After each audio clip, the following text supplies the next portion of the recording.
The backyard had never felt dangerous. That was the thing that stayed with Daniel Mercer, long after everything else faded. The quiet betrayal of a place that had always meant peace. It was late afternoon, the kind of hour where the sun softened instead of burned. The air was warm, but not heavy. Birds moved between the trees behind the fence, careless and loud. The grass had grown uneven near the back corner, where the soil dipped slightly toward the woods. Daniel had meant to level it weeks ago. Life kept interrupting plans like that. He stepped outside barefoot, holding a coil of garden hose in one hand. It was an ordinary moment, and ordinary moments are the ones that change you forever. His dog, Rex, followed him out the back door without being called. Rex always did. Before we go any further, if stories about loyalty, sacrifice, and the quiet courage animals show us mean something to you, subscribe now.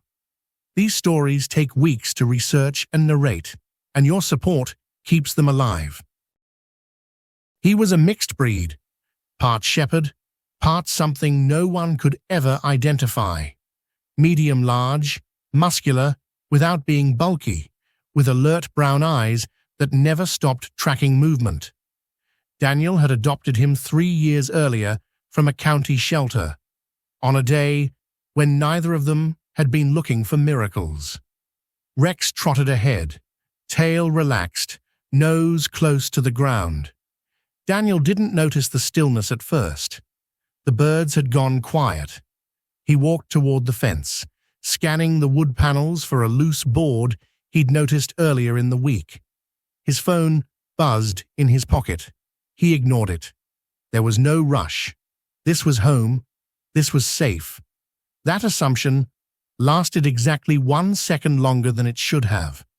The strike came from the tall grass near the tree line. There was no warning sound, no dramatic movement, just a violent pressure against his legs that knocked him off balance. Daniel didn't even have time to shout. Something thick and powerful slammed into his calves and knees, rapping with terrifying speed. His body hit the ground hard, the breath forced from his lungs in a sharp, silent burst.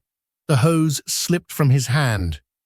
Before his brain could process what his eyes were seeing, the weight doubled, then tightened. The first clear thought that cut through the panic was simple and horrifying. This is a snake. Not a small one, not something he could shake off.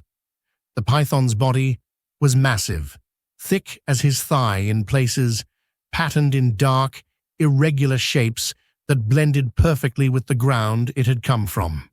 It moved with purpose, looping around his legs and lower torso, each coil locking tighter than the last. Daniel tried to push himself up. He couldn't. His arms were pinned awkwardly beneath him, his chest pressed into the dirt. The snake's weight shifted, climbing higher, seeking leverage. Air became scarce. Not gone, but threatened. That was worse. Panic doesn't explode. It leaks in. First came confusion, then disbelief, then a cold, spreading fear that had nothing to do with imagination and everything to do with reality. Daniel tried to yell. Only a broken sound came out. The python tightened again. Every instinct screamed to fight, to thrash, to do something. But his movements only gave the snake more leverage. Each shift of his body allowed another coil to slide into place. His phone was still in his pocket. He couldn't reach it.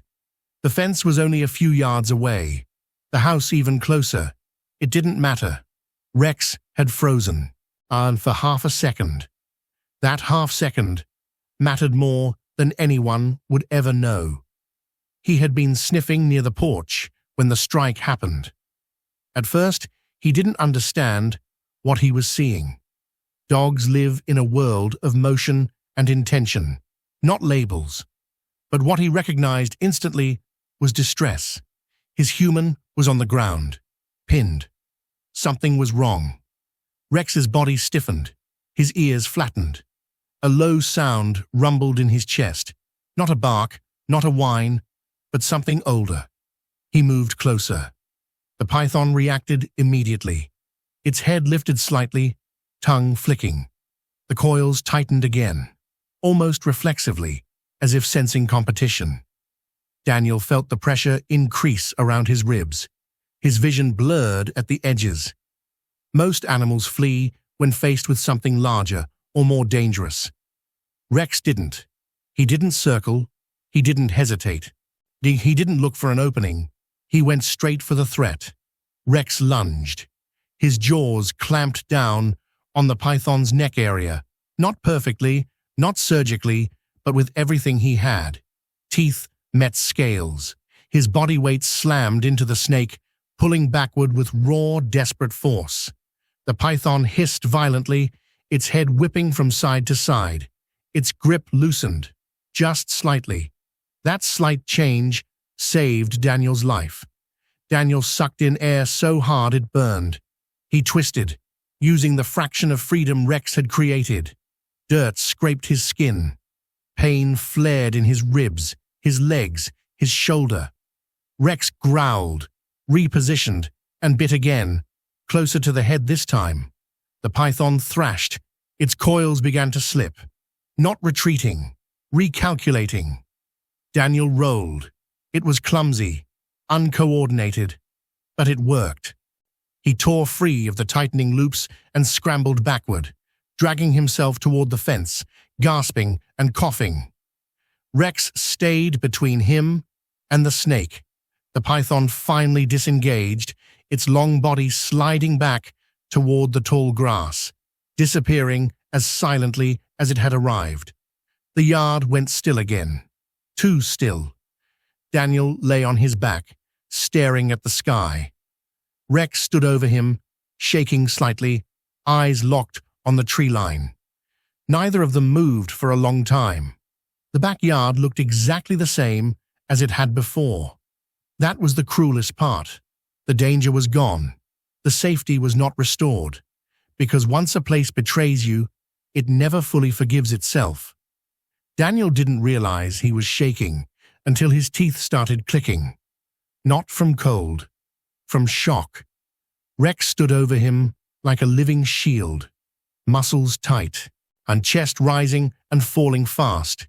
His eyes never left the tree line, not once. Daniel tried to sit up. Pain answered immediately. It wasn't sharp yet. It was deep, heavy, the kind of pain that hadn't fully decided where it lived. He groaned and collapsed back into the grass. "Rex," he whispered. The dog's ears twitched, but he didn't move. Not until Daniel said his name again, louder this time. "Rex, it's okay." That was a lie, but Rex came anyway. He stepped closer, sniffed Daniel's face, then his chest, then his legs. His tail wagged once, uncertainly. When Daniel reached out with a trembling hand, Rex pressed his head into it hard enough to almost knock the breath out of him again. Daniel laughed. Then he cried. Both sounds came out tangled and broken. It took him nearly 2 minutes to remember his phone. When he finally reached into his pocket, his fingers fumbled against the screen. Dirt smeared across the glass. He almost dropped it twice. His hands felt foreign. He dialed emergency services without looking. When the operator answered, Daniel couldn't speak at first. He opened his mouth, but no words came, just breath. "Sir?" the voice said, calm, steady. "Sir, can you hear me?" "Yes," he managed. "Yes, backyard, snake, big snake." The words sounded ridiculous even to him. The operator didn't laugh. "Are you injured?" "I don't know," Daniel said honestly. "I think so." "Is the snake still there?"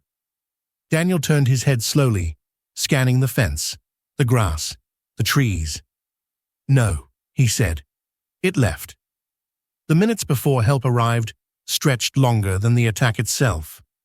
Daniel lay still because moving hurt too much. Rex sat beside him, is close enough that Daniel could feel the warmth of his body. Every now and then, the dog glanced toward the trees, then back to Daniel, as if checking that he was still real. The sun dipped lower. Shadows lengthened. Nothing else moved. That silence pressed down harder than the coils had. The first sound Daniel heard was sirens, distant, then closer. Rex stood immediately, barking once, sharp, warning, protective. "It's okay," Daniel said weakly. "They're here." The dog didn't relax until he saw uniforms. 2 police officers arrived first. They approached carefully, hands near their belts, eyes scanning the yard. When they saw Daniel on the ground, their expressions shifted. One knelt beside him. "Sir, can you tell me what happened?" Daniel swallowed. "A python," he said. "It grabbed me. Right there."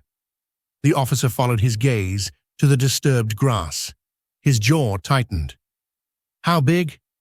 Daniel hesitated. "Big enough." The ambulance pulled in next. Bright lights, new sounds, more hands. They checked Daniel's breathing, his ribs, his legs. Bruising had already started to bloom under his skin. Dark, ugly shapes spreading like spilled ink. "He's lucky," one paramedic muttered quietly. Daniel heard it anyway. Lucky. That word would haunt him later. They helped him onto a stretcher. As they lifted him, Rex growled low in his throat, stepping closer, hackles raised. "It's okay," Daniel said again, though his voice shook. "Stay." Rex didn't listen. He tried to climb onto the stretcher. The paramedic hesitated, then smiled softly. "Guess he's coming," she said. No one argued. The ambulance doors closed. Sirens screamed. Daniel stared at the ceiling, watching the lights flash past in rhythmic bursts. His body hurt in places he couldn't name. His throat burned. His chest felt bruised from the inside out. Rex lay curled at his feet, eyes still alert. Daniel reached down and rested his fingers against the dog's side, feeling the steady rhythm of his breathing. "That was stupid," Daniel whispered. Rex looked up at him. Daniel huffed a weak laugh. "Yeah, I know." At the hospital, they ran tests. X-rays, scans, blood work, no broken bones, severe bruising, muscle strain, compression injuries that would take weeks to heal. "You're very fortunate," the doctor said, repeating the word Daniel was already tired of hearing. If the snake had tightened any longer, he didn't finish the sentence. He didn't need to. Daniel nodded. By morning, the story had traveled. Neighbors stopped by. Police returned to check the yard. Wildlife officers searched the tree line. They never found the python. That somehow felt worse. "Probably passing through," one officer said. "You startled it." Daniel didn't correct him. He didn't explain that he hadn't startled anything. Later that day, a nurse knelt beside Rex.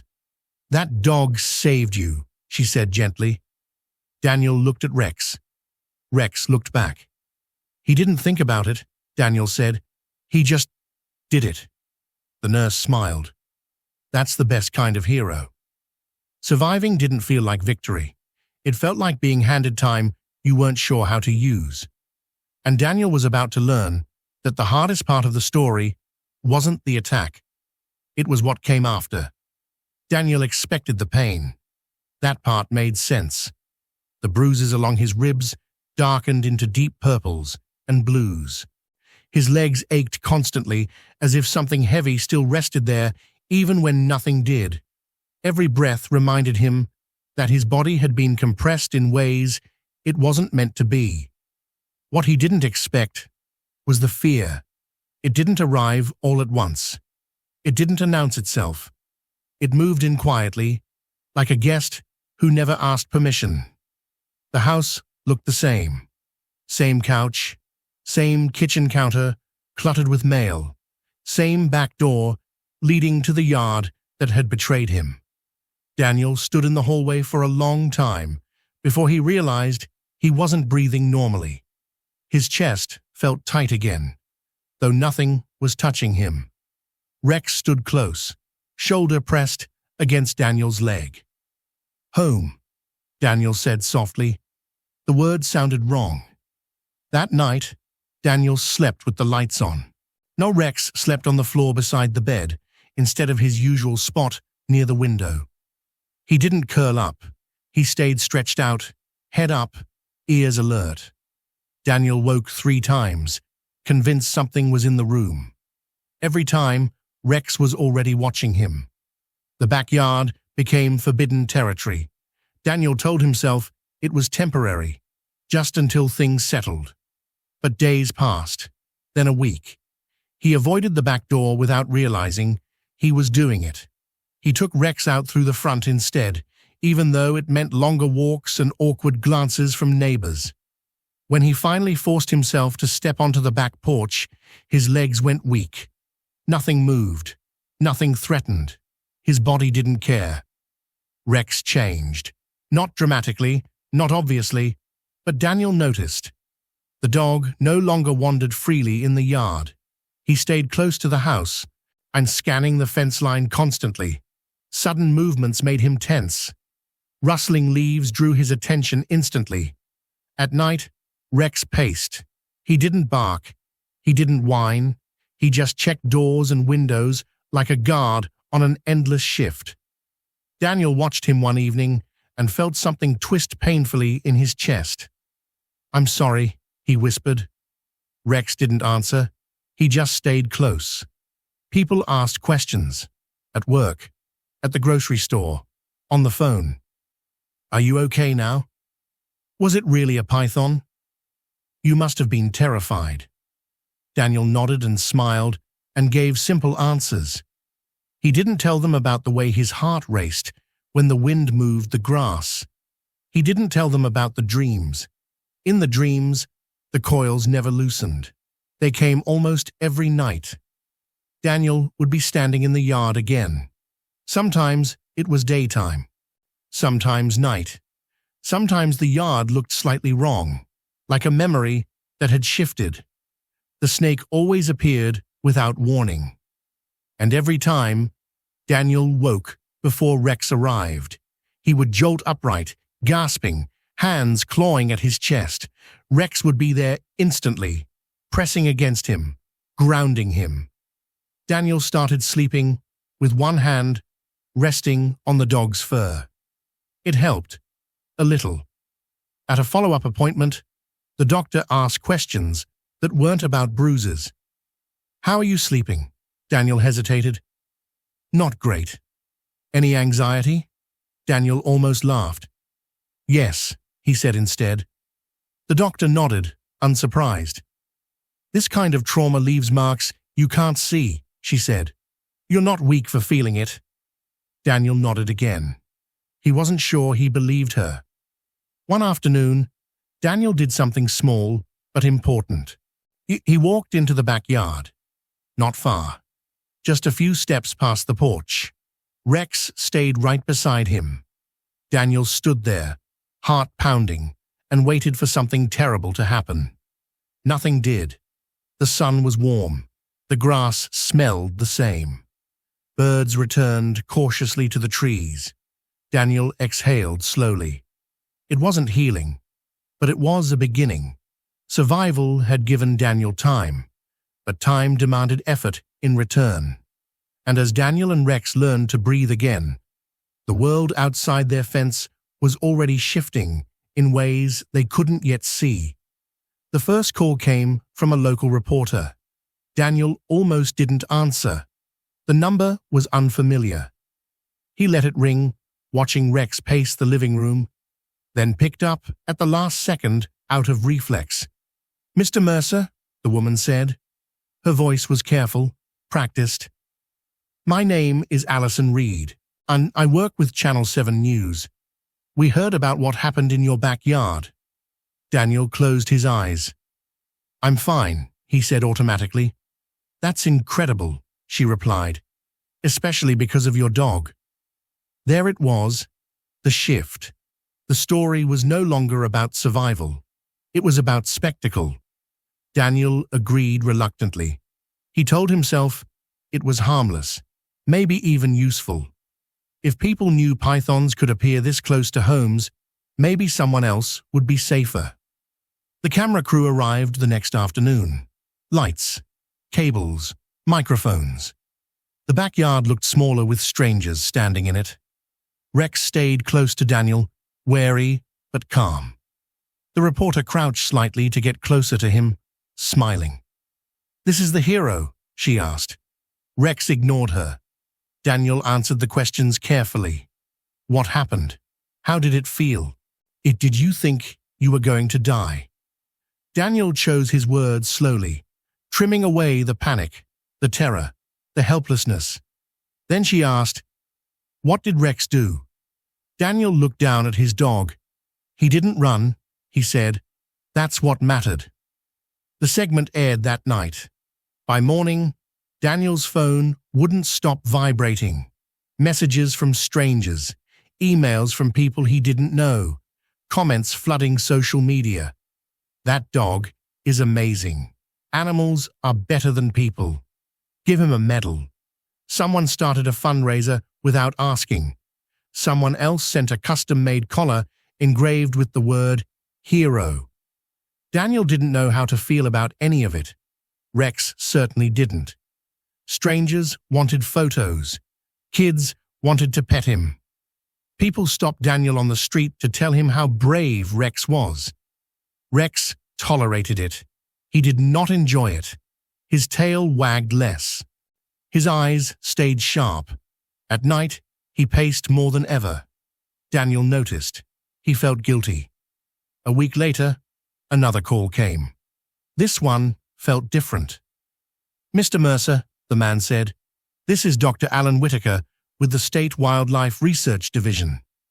Daniel frowned. "We're tracking an unusually large python population moving north," the man continued. "Your encounter is significant." "Significant how?" Daniel asked. There was a pause. "We believe the snake you encountered may still be in the area." Daniel's grip tightened on the phone. The words still echoed. Daniel thanked the man and hung up, his hands shaking. Rex sensed it immediately, standing, ears forward. "It's nothing," Daniel said. "It wasn't nothing."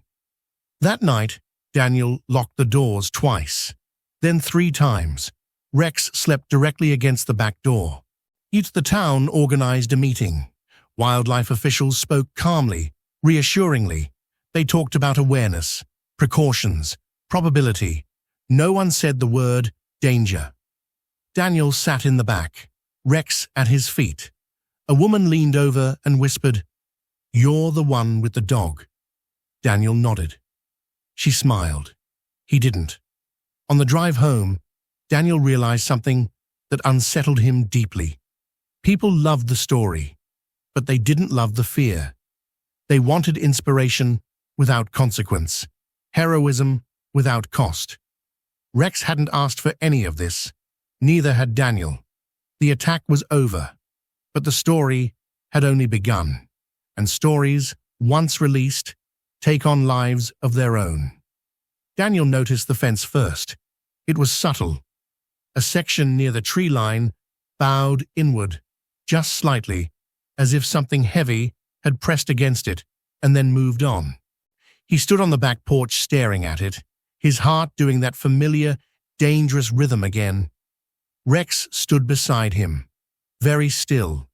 His ears were forward, his body angled toward the trees, every muscle ready. Daniel followed his gaze. Nothing moved. That was what scared him most. The wildlife officers had said to watch for signs: flattened grass, disturbed soil, unusual silence. Daniel saw all 3. The grass near the back corner looked pressed down, as though something long and heavy had passed through recently. The birds that usually nested in the trees were gone again. The yard felt hollow. Daniel stepped back inside and closed the door quietly. He locked it, Then he locked it again. He called the wildlife division. They promised to send someone in the morning. Morning felt far away. Daniel didn't sleep. Neither did Rex. And it happened just after midnight. Daniel was on the couch, lights low, television muted. Rex lay near the back door, head resting on his paws, but eyes open. Then Rex stood, not suddenly, not aggressively, deliberately. A low sound rolled from his chest. Not a growl meant to scare, a warning meant for Daniel. Daniel followed Rex's gaze. The sliding glass door reflected the room behind them. And something else. A shape. Long, dark, moving, outside. Daniel's body reacted before his mind did. He backed away slowly, heart pounding so hard he thought it might give him away. Rex didn't bark. He didn't lunge.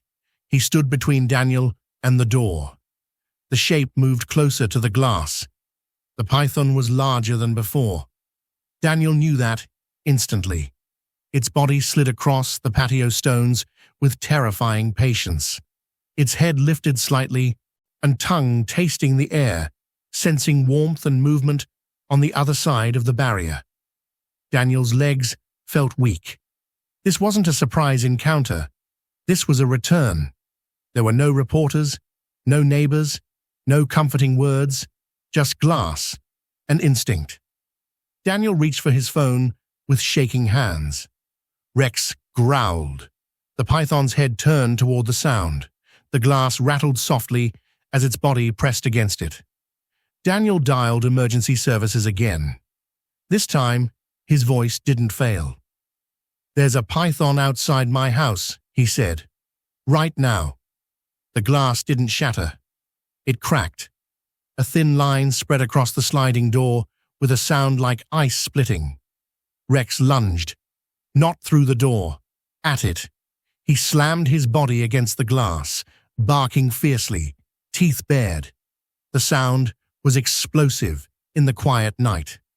The python recoiled slightly, startled. Daniel screamed Rex's name. "Rex, stay!" Rex didn't hear him, or maybe he did and chose otherwise. The python struck the glass again. The crack widened. Daniel grabbed a chair and wedged it against the door handle, bracing it with his full weight. Rex kept barking, furious, fearless. The python hesitated. Then slowly, deliberately, it began to retreat. Not fleeing, watching. Its body slid back into the darkness, disappearing into the trees like a nightmare that refused to fully end. The police arrived first this time. Then wildlife officers. Floodlights lit the yard. Men with equipment searched the trees, the fence line, the tall grass. They found tracks. They found disturbed soil.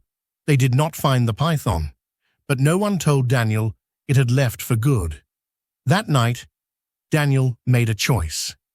It wasn't dramatic. It was necessary. He sat on the floor with Rex, arms wrapped around the dog's neck, his forehead resting against warm fur. "We're leaving," he whispered. Rex licked his cheek once. Some places hold danger like a memory that won't fade. And sometimes survival means knowing when to walk away. But walking away would not end this story. It would only change its direction. Daniel packed only what mattered. A duffel bag with clothes, his laptop, important documents shoved hastily into a folder, and Rex's things, the dog's leash, bowls, favorite worn blanket, and the battered tennis ball he refused to abandon. Daniel didn't know when or if they would come back. He didn't want to leave behind anything Rex associated with safety. The house felt hollow as he moved through it, not empty, abandoned. Daniel stood in the doorway one last time. The backyard was dark. The floodlights from the earlier search were gone. The grass looked innocent again, swaying gently in the night breeze. He hated it for that. "You don't get to pretend," he muttered. Rex stayed close to his leg, leash slack, eyes alert. Daniel locked the door. Then he turned the key twice, not because it would help, but because he needed the ritual. They drove through the night. Daniel didn't turn on the radio. Silence felt safer than noise. The road stretched ahead of them, empty and pale under the headlights. Rex sat upright in the passenger seat, watching everything. Daniel kept glancing at him. "You didn't have to do that," Daniel said quietly. "Any of it." Rex blinked at him, then looked back out the window. Daniel checked into a roadside motel just before dawn. The place smelled like old carpet and disinfectant. The clerk barely looked up as Daniel signed the register. Dogs were allowed, no questions asked. Inside the room, Rex sniffed every corner carefully before settling near the door. Daniel collapsed onto the bed, fully clothed. Sleep didn't come easily. It arrived in the quiet, the guilt. Daniel replayed the night over and over. The crack in the glass, Rex slamming into the door, the sound of his barking, raw and desperate. What if the glass had shattered? What if Rex had been hurt? The questions piled up until his chest tightened again. He turned onto his side and reached down, resting his hand on Rex's back. Rex leaned into the touch without opening his eyes. By morning, Daniel knew something he had been avoiding. They couldn't keep running forever. The python wasn't just a threat to him anymore. It was a threat to anyone living near that wooded stretch. The wildlife officers needed time. They needed evidence. They needed the snake to appear again. And if it did, Daniel swallowed. Rex would react, because that was who he was. Daniel called Dr. Whitaker. "I'm leaving the area," Daniel said, "but it's still there." There was a long pause on the other end. "We know," the man said quietly. "We tracked movement last night. Large, deliberate." Daniel closed his eyes. "What happens if someone else runs into it?" "We respond," Whitaker said. "But these animals don't always give warnings." Daniel thanked him and hung up. The responsibility sat heavy in his chest. By afternoon, Daniel made another choice. He wasn't going back to the house, but he wasn't disappearing either. He would cooperate. He would stay reachable. He would help in any way he could, just not at the cost of Rex's life. Rex was not expendable. That evening, Daniel walked Rex in a small patch of grass behind the motel. The air smelled different here. No trees, no shadows heavy with possibility. Rex relaxed slightly. Daniel watched him sniff the ground, tail swaying gently, and felt something tighten in his throat. "You saved me," he said softly. "Twice." Rex looked up at him, eyes calm, trusting. Daniel knelt and wrapped his arms around the dog's neck. "I won't forget that," he promised. Leaving didn't erase fear. It simply gave it room to breathe. But fate had not finished with Daniel and Rex, and the road they'd taken away from danger was quietly bending back toward it. If Rex's courage is hitting you right now, pause for 1 second and tap the like button. It tells YouTube this story deserves to be seen. Daniel was eating cold leftovers at the motel when his phone rang. He knew who it was before he answered. Dr. Whitaker didn't waste time. "We've confirmed the python's range," he said. "It hasn't left the area." Daniel closed his eyes. "Where?" he asked. "Moving between 3 properties," Whitaker replied. "Yours is one of them." Of course it was. The Wildlife Division had assembled a team. Not amateurs, not volunteers. Professionals with tranquilizers, tracking equipment, and experience dealing with invasive predators. But the python was smart. It avoided traps. It moved at night. It used terrain expertly. "It's learned," Whitaker said, "and that makes it dangerous." Daniel felt his stomach twist. "And Rex?" he asked. There was a pause. "Oh, your dog reacted faster than any sensor we have," Whitaker admitted. "That kind of awareness is rare." Daniel's grip tightened on the phone. "You're not using him," Daniel said flatly. "We're not asking him to fight," Whitaker replied carefully. "We're asking you to be present." Daniel didn't answer right away. The room felt too small, the air too thin. Rex lay near the door, ears twitching at the tension in Daniel's voice. "You're asking me to put him back in danger," Daniel said. "We're asking you to help us prevent future attacks," Whitaker replied, "including on people who don't have a dog like Rex." That landed hard. Daniel ended the call without agreeing to anything. Daniel sat on the motel bed, long after the sun went down. Rex rested his head on Daniel's knee. "I won't make you do this," Daniel said quietly. I swear." Rex lifted his head and looked at him, not with confusion, with certainty. That was what broke him. They drove back just before dawn. The neighborhood was quiet, wrapped in that fragile calm that existed only before daylight fully arrived. The house looked unchanged. That was the lie danger always told. The wildlife team waited nearby, hidden from view. They didn't want to spook the animal. Daniel parked and stepped out, Rex at his side. The air felt heavier here, charged. They didn't wait long. Rex stopped. His body went rigid.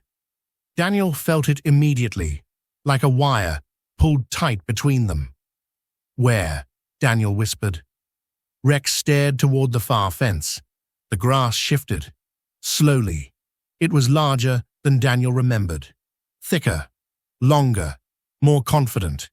It moved without urgency, its body rippling with terrifying grace. Its head lifted slightly, tongue flicking as it tested the air. Rex growled. The sound carried. The python's head turned. Daniel's heart slammed into his ribs. Shouts broke the stillness. Floodlights snapped on. The wildlife team moved fast, surrounding the yard from multiple angles. Tranquilizer guns were raised. The python struck, not at Daniel, at Rex. Rex lunged. Daniel screamed his name. The tranquilizer dart hit the python's body, but not deep enough. The snake recoiled, furious, thrashing against the ground. Its tail whipped. Rex was too close. Daniel ran without thinking. It happened in seconds. The python's body coiled partially around Rex, fast and brutal. Rex snarled, teeth sinking into scaled flesh. Daniel reached them as handlers shouted warnings. He grabbed Rex's harness and pulled with everything he had. Another dart hit, then another. The python loosened. Rex collapsed back onto the grass, chest heaving. The snake thrashed once more, then slowed, then stopped. Daniel fell to his knees beside Rex. His hands shook as he checked the dog's body. Blood. Not much, but enough. "Rex," Daniel whispered. "Hey, look at me." Rex's eyes opened. Barely. His tail thumped weakly once. Heroes don't choose the moments that define them. They only choose not to run. And the cost of that choice was about to become devastatingly clear. Daniel barely remembered the drive. Only flashes. Red lights cutting through the dark. Hands pulling him back as he tried to lift Rex himself. Someone shouting that help was coming. Rex didn't cry out. That was what frightened Daniel most. The emergency veterinary clinic glowed white against the early morning darkness. And too bright, too clean. Rex was carried inside on a stretcher meant for animals twice his size. His body was tense, breathing shallow but steady. Daniel followed, hands smeared with blood he hadn't noticed until now. "Wait here," a technician said. Daniel waited. Time stretched. Minutes felt like hours. Hours collapsed into something shapeless and cruel. Daniel sat hunched forward, elbows on his knees, staring at the floor. His phone buzzed with messages he didn't open. News alerts were already spreading the story. Hero dog helps capture massive python. The words felt hollow. Daniel didn't want a headline. He wanted his dog. The veterinarian finally emerged. She looked tired. "Rex is alive," she said. Daniel's knees nearly gave out. "But," she continued gently, "he suffered internal trauma, bruising, partial lung collapse. We've stabilized him, but the next 24 hours are critical." Daniel nodded, unable to speak. "He fought very hard," she added. "Too hard," Daniel swallowed. "He always does," he said. They allowed Daniel in briefly. Rex lay still, bandaged, hooked to monitors that beeped softly. His chest rose and fell unevenly. Daniel knelt beside him. "I'm here," he whispered. Rex's tail twitched faintly. That was all. Daniel didn't leave. He sat in that chair until his body ached and his eyes burned. Every moment replayed in his mind. The call, the decision, the moment Rex ran toward danger without hesitation. I brought him back, Daniel thought. I did this. By midday, the story was everywhere. Clips, photos, messages of support. People praised Rex's bravery. They called him a hero again. Daniel ignored it all. Hero was a word that came too easily from people who weren't sitting beside a hospital bed. Just before evening, the veterinarian returned. Her expression told Daniel everything before she spoke. "His breathing is worsening," she said softly. "We're doing everything we can." Daniel felt something inside him crack. "Can I see him?" he asked. She nodded. Daniel leaned close to Rex. "You don't have to fight anymore," he whispered, voice breaking. "You've done enough. More than enough." Rex's eyes fluttered open briefly. He tried to lift his head. Failed. Daniel placed his forehead against Rex's. "I'm so proud of you," he said. "I love you." Rex's breathing slowed, then slowed again. The monitors changed tone. The veterinarian stepped forward quietly. Daniel didn't move. He already knew. Some sacrifices aren't loud. They don't come with victory music or applause. They come with silence, and the kind of grief that never fully leaves. Daniel left the clinic alone. The leash hung from his hand out of habit. He didn't realize he was holding it until he reached the car and stood there, staring at the empty passenger seat. For a long time, he didn't open the door. The world felt wrong without Rex in it. Too wide, too loud, too careless. The drive back to the motel blurred. Daniel passed familiar roads without recognizing them. Traffic lights changed. People crossed streets. Life continued at an offensive pace. Rex had been the constant in every version of Daniel's life for 8 years. Now there was a silence where a presence used to be. The motel room smelled the same. That hurt. Rex's blanket lay folded where Daniel had left it. His bowl still held water. The tennis ball rested near the wall, forgotten mid-play. Daniel sank onto the floor. He didn't cry at first. He just sat there, breathing shallowly as if deeper breaths might invite something unbearable. The sound came out of him without warning, a broken animal noise that startled even himself. Daniel pressed his face into Rex's blanket, gripping it like a lifeline. His shoulders shook as years of companionship collapsed into one unbearable moment. "I'm sorry," he said over and over. "I'm so sorry." The room offered no answer. By morning, the story had changed. Headlines shifted tone. Hero dog dies after saving. Owner bravery comes at a cost. Daniel didn't read them.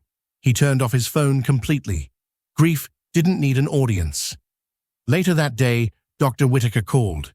Daniel almost ignored it. I heard about Rex," Whitaker said quietly. "I wanted you to know. The python was humanely euthanized. It won't harm anyone else. Daniel nodded, even though the man couldn't see him. That's good, Daniel said. It didn't bring relief, but it brought closure. The community organized something small. Daniel hadn't asked for it. He almost refused, but he went. Children left flowers. Someone placed Rex's engraved collar on a simple wooden plaque. People spoke about courage, loyalty, and sacrifice. Daniel stood apart, listening without really hearing. To them, Rex was a symbol. To Daniel, he was the dog who slept by the door and nudged his hand when anxiety crept in. Daniel returned to the house one final time. The yard was quieter now, the fence repaired, the grass trimmed. Too neat. He walked to the spot where it had all begun and knelt. I should have stayed inside that day, he whispered. The wind moved the leaves gently. Daniel stood and turned away. Some places weren't meant to be revisited. Weeks passed. Daniel didn't rush into anything. Eventually, he began speaking at wildlife safety events. Not as a survivor, not as a hero. As a witness, he told people the truth. That danger doesn't always announce itself. That loyalty has a cost. That love sometimes means loss. Grief didn't end Daniel's story, but it changed the way he told it. And somewhere between memory and meaning, Rex's presence refused to fade. Daniel never went back to the motel. He didn't need to. There was nothing there that belonged to him anymore. He moved into a small rental on the edge of town, far from woods, far from shadows that felt too alive. The place was quiet, predictable, safe in the way Rex had always tried to make the world for him. Too safe. Mornings were the hardest. Daniel would wake up expecting the sound of claws on the floor, expecting weight at the side of the bed, expecting the gentle insistence of a nose pressing into his hand. None of it came. The silence felt intentional, like the world was reminding him of something he wasn't allowed to forget. One afternoon, Daniel opened the box he'd been avoiding. Inside were Rex's things. The collar, the leash, the tennis ball, faded and chewed beyond recognition. Daniel sat on the floor and held each item like it might still be warm. I don't know who I am without you, he said aloud. The words didn't echo, they settled. Weeks later, a letter arrived from the Wildlife Division. It wasn't official. It wasn't formal. It was handwritten. Inside was a photo. A plaque mounted at the edge of the wooded area near Daniel's old home. In memory of Rex, who stood his ground so others would be safe. Daniel stared at it for a long time. Then he folded the letter carefully and placed it back in the envelope. Months passed. One evening, Daniel found himself walking without thinking, drifting into a nearby park. Dogs were everywhere, barking, playing, living. His chest tightened. He almost turned around. Then he didn't. Daniel sat on a bench and watched. A golden retriever trotted past with a stick too big for its mouth. A nervous rescue dog leaned into its owner's leg. A puppy tripped over its own leash. Life, stubborn and loud. Daniel smiled for the first time in a long while. He didn't adopt right away. He volunteered. Shelters, training programs, wildlife awareness groups. He spoke about Rex often, not as a legend, as a reminder. That loyalty is not instinct alone.